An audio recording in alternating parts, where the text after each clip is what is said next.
sampean maksiat ya qadarullah. Sampean apa itu namanya? Kita mau bermaksiat itu semua juga tidak lepas dari kehendaknya Allah. Tapi jangan salah, maksudnya gini, ketika kita bermaksiat kan seperti ketika kita bermaksiat kita tidak diperkenankan. Aku adu pitik semisal, adu pitik terus kita sandarkan iki kersane Gusti Allah, itu lek ning hadis Kanjeng Nabi enggak patut, itu enggak pantas. Ketika maksiat kita sandarkan pada nama Allah. Tapi ketika itu adalah hal-hal baik, saya usaha lancar. Hada min fadli Rabbi, ini adalah anugerah Tuhanku.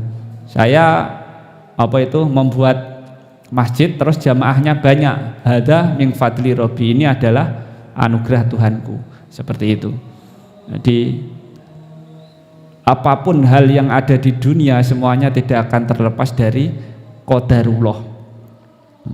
Ai qadirun, maksudnya Allah adalah zat yang maha berkuasa. Wa bi ibadihi latifun khabirun, Allah maha lembut dan juga maha waspada. Allah adalah khabirun, zat yang maha waspada. Apapun yang ada di dunia ini semuanya tidak lepas dari pandangan Allah Subhanahu wa taala. Semuanya masih dalam koridor, tidak akan terlepas apapun yang kita lakukan dari pengamatan Allah Subhanahu wa taala. Wal awalu muktabisun min qaulihi ta'ala Allahu latifun bi ibadihi, wasani min qaulihi ta'ala wa huwal hakimul khabir. Nah, jadi untuk selanjutnya ini adalah pengalem utawa pujian musonab pada Allah Subhanahu wa taala. Dengan segala keagungannya, dengan segala kekuasaannya, saya bisa membuat kitab takrib ini. Itu kata pengarangnya. Wal latiful khabir ismani min asma'ihi ta'ala.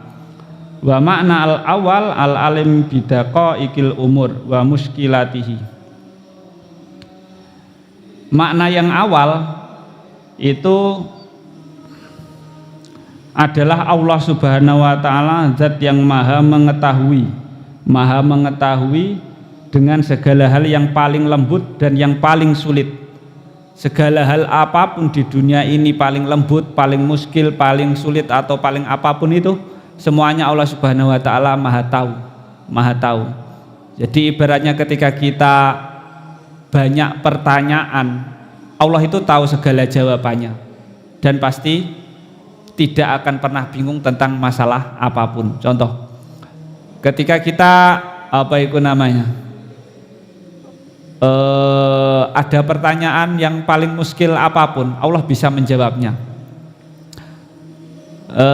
Kita itu masih di koridor tentang untuk beriman. Kita disuruh mengimani pada Al-Khaliq Sang Pencipta, tapi kita belum tahu zatnya, bentuknya Allah itu gimana. Kita dikasih tahu tentang pahala, dikasih tahu tentang dosa, bentuknya pahala piye, bentuknya dosa piye. Nah, itu kan urusan hati. Sing berimanlah yang percaya, yang enggak beriman yang enggak percaya didudoi. Iki ganjaran inti, iki dosa inti kan enggak tahu. Nah, seperti itu. Wa yatlaqu aidan bi makna rafiq bihim, fallahu ta'ala alimun bi ibadih. Allah Subhanahu wa taala adalah zat yang maha tahu pada hambanya.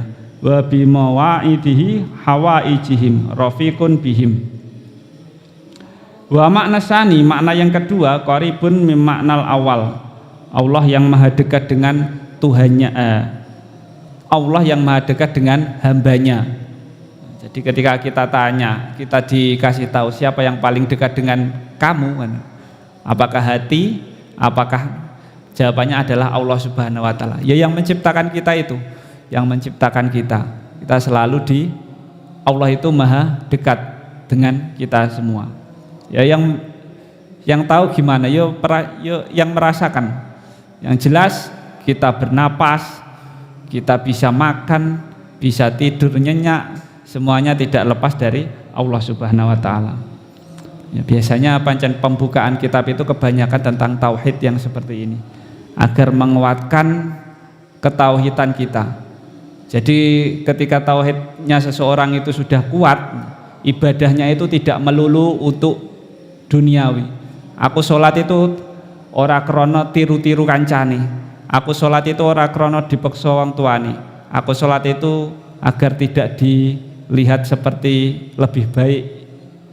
Jadi aku sholat, karena jawabannya aku sholat ya pancen sepatutnya seorang hamba itu sholat.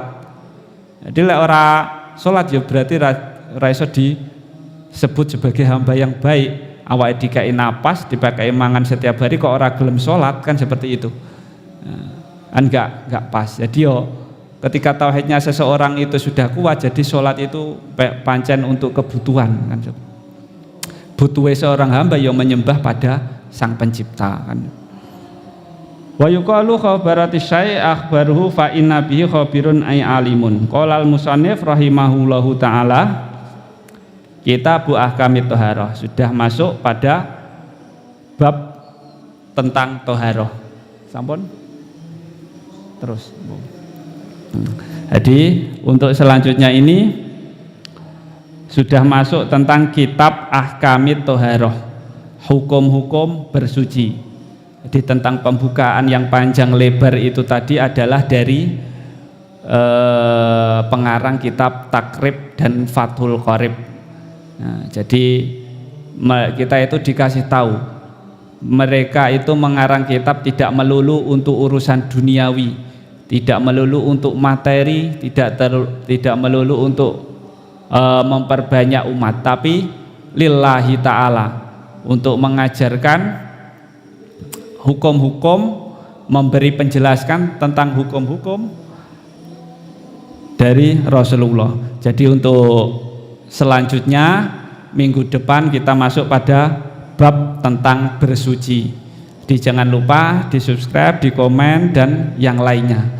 Nanti kalau ada pertanyaan, mau ilmu apapun ataupun kajian apapun, silahkan di komenkan di bawah, ataupun ingin datang langsung di sini bebas. Di tempatnya di Pondok Pesantren Madinul Ulum, Madu Kiai Haji Ahmad Bajuri, atau di halaman studio Madu TV. Jadi jangan sungkan, silahkan komen, silahkan datang ngaji ngopi bareng setiap hari insya Allah.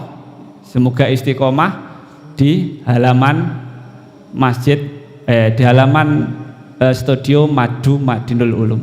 Ada kurang lebihnya minta maaf, kalau ada kurangnya itu semua dari saya, kalau ada lebihnya itu fadlillah. Wassalamualaikum warahmatullahi wabarakatuh.